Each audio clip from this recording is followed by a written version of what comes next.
हम देख रहे हैं सी शार्प के अंदर क्लास एंड ऑब्जेक्ट का कॉन्सेप्ट। इसका फर्स्ट पॉइंट देखो, C sharp program are composed of classes that represent the entities of the program. इसका मतलब है कि हम कोई भी प्रोग्राम या एप्लीकेशन जब बनाते हैं सी शार्प के अंदर, तो वो हमारी कंपोज किससे होती है? क्लासेस से होती है। मतलब हम क्लासेस से मिलके एक एप्लीकेशन और प्रोग्राम डेवलप करते हैं और उसके अंदर हम एंटिटीज रिप्रेजेंट करते हैं। ठीक है, एंटिटीज मतलब फॉर एग्जांपल आप इनको ऑब्जेक्ट्स भी कह सकते हैं।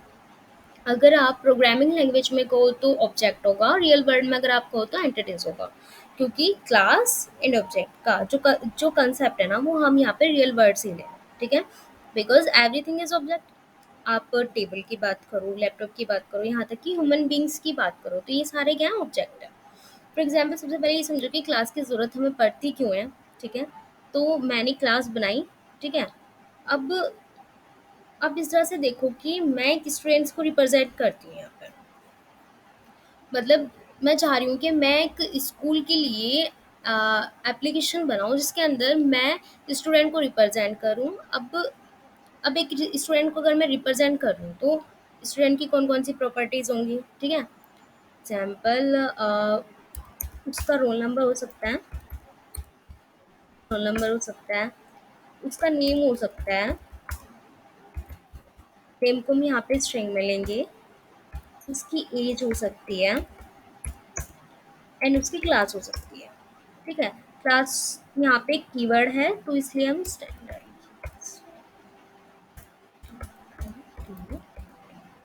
ठीक है, तो चार प्रॉपर्टीज मैंने डिक्लेयर की स्टूडेंट की।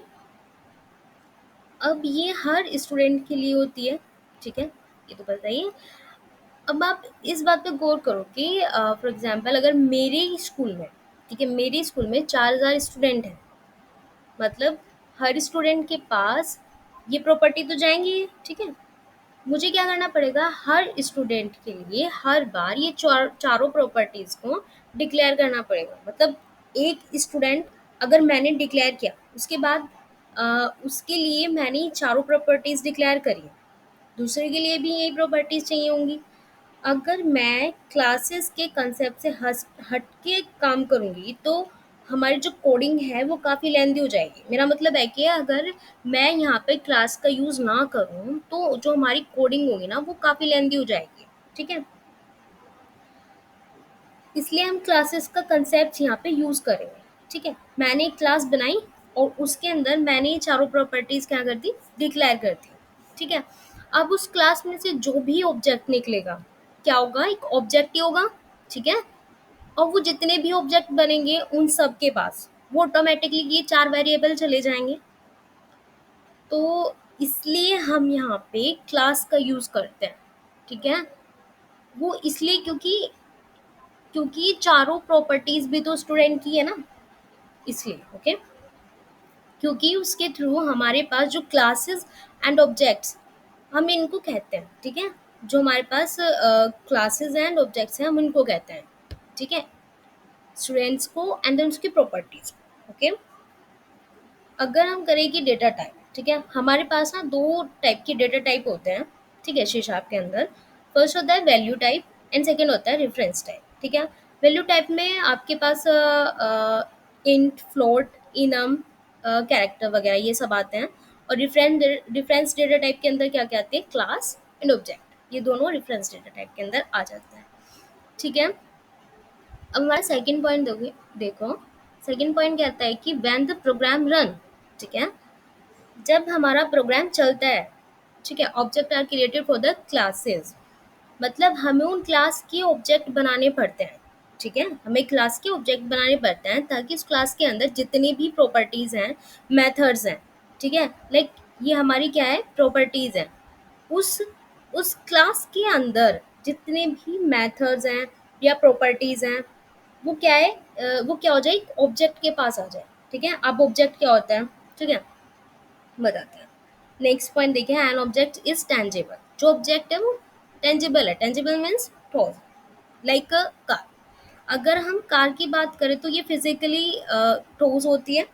ठीक है, तो जैसे मैं कहती हूँ कि अब देखो, दो चीज़ें होती है ऑब्जेक्ट के अंदर ना, दो चीज़ें होती है। एक होती है उसकी प्रॉपर्टीज कैरेक्टरिस्टिक्स, और दूसरे होते हैं उसके मेथड्स या फंक्शंस।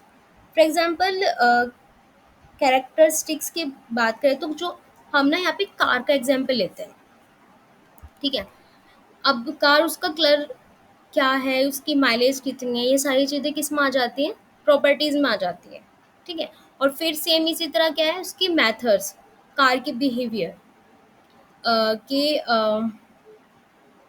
क्या, कार की बिहेवियर क्या क्या है, कि वो चलती कैसे है, फास्ट चलती है, स्टॉप कर सकती है, ये सारे क्या है उसकी बिहेवियर है, ठीक है।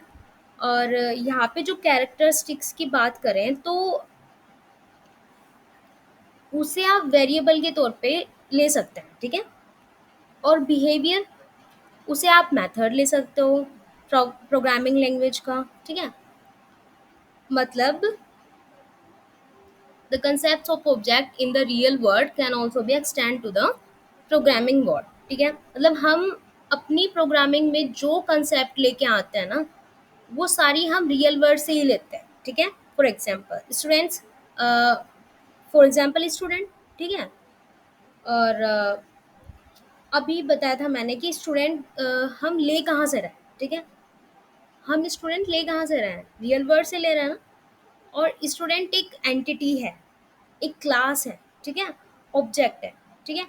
और उसको कहाँ पे लेके आ रहे हैं हम, अपनी प्रोग्रामिंग लैंग्वेज के अंदर लेके आ रहे हैं, ठीक है। मतलब हर स्टूडेंट की एक यूनिक आइडेंटिटी होती है, ठीक है। एक यूनिक आइडेंटिटी होती है। An object in a programming language has a unique identity, ठीक है। हर स्टूडेंट की एक यूनिक आइडेंटिटी होती है, ठीक है। स्टेट एंड बिहेवियर, ठीक है। स्टेट मतलब कि वो दिखता कैसा है, उसके फिजिकल फीचर्स क्या क्या है, ये सारे आ जाते हैं स्टेट में, ठीक है। फिर बिहेवियर, बिहेवियर उसके मेथड, उसके फंक्शंस के, वो काम क्या करता है, कैसे करते हैं, सो दैट, ठीक है। आई होप कि आपको थोड़ा बहुत समझ में आया होगा। Thank you for your valuable time.